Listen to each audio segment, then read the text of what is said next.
5 reasons why your legs suck. I'm gonna explain how to fix it.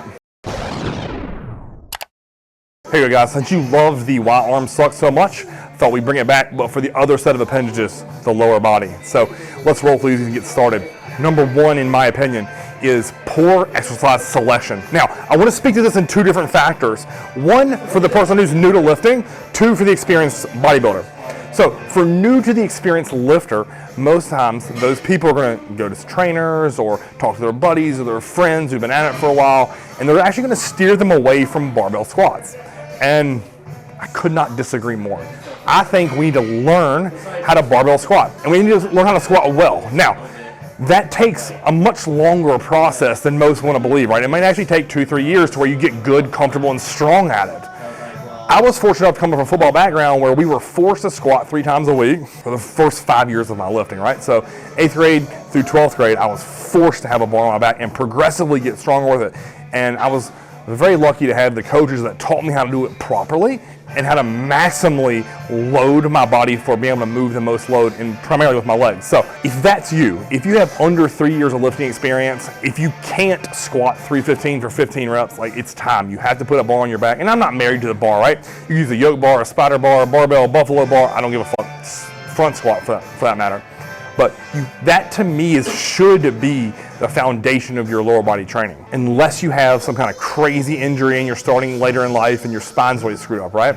So in that case, we want to ignore what I just said. But for the most part, new lifters not gonna have very many injuries, if any at all. So we have to get good at that squat, right?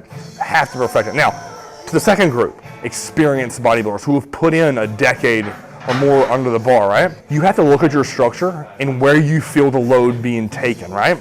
So let's say you're 12 years into lifting, your ankle mobility is poor, and you feel it all in your hamstrings and glutes. Not gonna recommend a back squat, I'm just not. I'm gonna tell you, get on a hack squat all day long and wear that thing out. Now, on the flip side of that, if you're someone who connects to the back squat really well, you're strong at it, you get a huge pump in your quads from it, keep it in until it starts giving you negative feedback signals in terms of injuries. So speaking about the main thing first, exercise selection, right? For the beginner versus the advanced, it's gonna be very important in both scenarios, right? Because I've had plenty of experienced lifters come to me and they're like, Chris, I'm banging squats on the ground, my legs haven't progressed in 3 years. And then I'll pull it out, give them a hack squat and a leg press, and next thing you know, their legs go and gain an inch and a half, 2 inches. And it's because I took that exercise out and replaced it with something that's gonna be way more intelligent. So again, when you're selecting exercises for your lower body, you have to think about what you feel, what connects to the muscle, which doesn't put pain in your joints. So hips, knees, low back, and what blows you up in terms of getting a pump. Because in bodybuilding, if you aren't getting a pump in the desired muscle, to me, it's not growing and it's not gonna improve. I don't care who you are, it's just the truth. That's what I believe, and I've seen it work for over 2 decades at this point. All right, premise number 2, your exercise order is poor. If you followed this channel for any considerable amount of time, you know what the deal is. I have this order perfected, and part of it is John helped me, and the second part, this was learned in the trenches by me. First thing, I'm always gonna start with a leg curl. If I have an all-around leg day, I'm starting with a leg curl. Seated, standing, lying, doesn't matter. And I'm gonna wear that thing out. A few warm-up sets, a few feeder sets, 1 to 2 work sets. And that work set, the last one, is gonna be tons of intensifiers, partials, drop set, iso holds. I need my hamstrings so freaking pumped that by the time I get to this adductor machine, I am crazy sweating, I can barely walk. Like, that's what I want. So I already kind of gave you a little preview, right? Exercise number 2 in that order is all day long going to be the adductor, ADD machine. Because I want to get those inner thighs warmed up. I want to pack meat to the inside of my leg. And we're going to do that by progressively overloading this machine, getting more weight, more reps every single week. Because this is a very, very underutilized machine in my opinion. And then also it's going to put me into my quad work thoroughly warmed up. And after the first couple of weeks, this is what most people say, right? Chris, you killed me on the leg curl, you killed me on the adductor, my leg press is trash now. Well, guess what? After 3-4 weeks, you're gonna be stronger. I promise. You just have to give it time. You have to let your body acclimate to this new exercise order, and then what you'll find is you're actually stronger, you're more loaded up, and you have less knee pain. From that point, after the adductor, I'm gonna get into my quad work. Now, whether you start with a leg extension to pump some blood for activation, where you go leg press, hack squat, reverse band hack squats, regular squats, doesn't matter to me. But I'm gonna do 2 to 3 quad exercises next before I get into what I would consider like an overall leg developer. So that may be an RDL, that may be a lunge, a split squat. That's what I want to think about in terms of exercise order. So leg curl, adductor, 2 to 3 quad movements, and then an all-around leg builder to finish off the day. All right, number 3, you lift too heavy. And to me, what's tied in with lift too heavy is your form gets poor once the weight gets heavy, right? So let's say, for example, you're cruising, reps look perfect, get 4 plates on the leg press, 6 plates, 8 plates. At 10 plates, your reps get shallow, your form starts to alter, meaning your knees go in, your toes are jumping all over the place. To me, that's too heavy. You aren't getting maximum benefit out of it because your joints are taking a lot of load, you're speeding the negatives down, you aren't controlling it, you aren't getting good depth, right? So lifting too heavy for legs is a major issue that I see happen all too long. Everyone's seen people in the leg press or barbell squats or hack squats doing like this much range of motion with the machine loaded to the end, right? That's not stimulating shit. 9 times out of 10, those people have teeny legs. Okay? Look at the dudes that have a moderate to moderately heavy load on there, that are using full range of motion. I guarantee they'll walk around on tree trunks if they take the set to the end. So with legs, there's this sweet spot, right? Like you'll hear some people say, oh, 6 to 8 reps are going to grow your legs. For me, no, that never worked for me. 10 at minimum for me for legs, maximum of 30. Or shit, I've even done 50 on some days.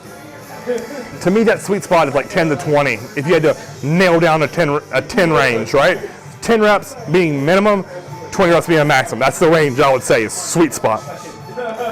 Do that on a leg press, do that on a hack squat, and watch your legs get fucking enormous. I'm telling you, I've seen it. It tests your pain tolerance, it tests your heart, and you will find very quickly your pump is to another freaking level. You know, everyone wants to talk about, oh, Chris, like those striations, your legs are wild, or you have vascular in the off season in your quads. Like, how is that?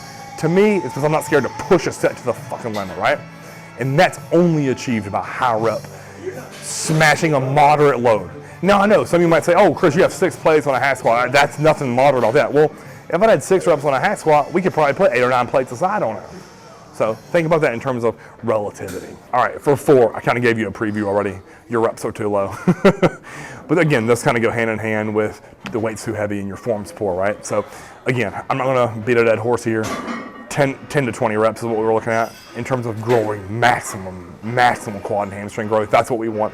So take those reps north and watch your legs grow. And then final and 5th point, shocker, right? Your intensity sucks. Legs of all body parts are gonna test you here and here. Way more than the burning of your legs, right? You have to go to a place that challenges you. There's gonna be days when you're like, oh man, I'm good with 4 plates on those leg press. No, you need 8. There's gonna be days when you're come lunging and you did 10 steps each leg. Take that thing to 20, push, make it to where you're shaking, feel you're gonna gag, think you might black out. Intensity drives growth. Intensity drives progress. And you've been fortunate enough to ever train with someone or witness someone who was enormous. You'll notice one thing they all have in common. They know how to go to failure when they train. So I stand by that, right? Everyone that preaches an RP of 7 or leave reps in reserve or don't go to failure, they have one thing in common, guys. They're fucking teeny. So I don't care who you are. If you want to grow and grow the most amount of muscles possible, you must train to failure. And that to me stands for intensity.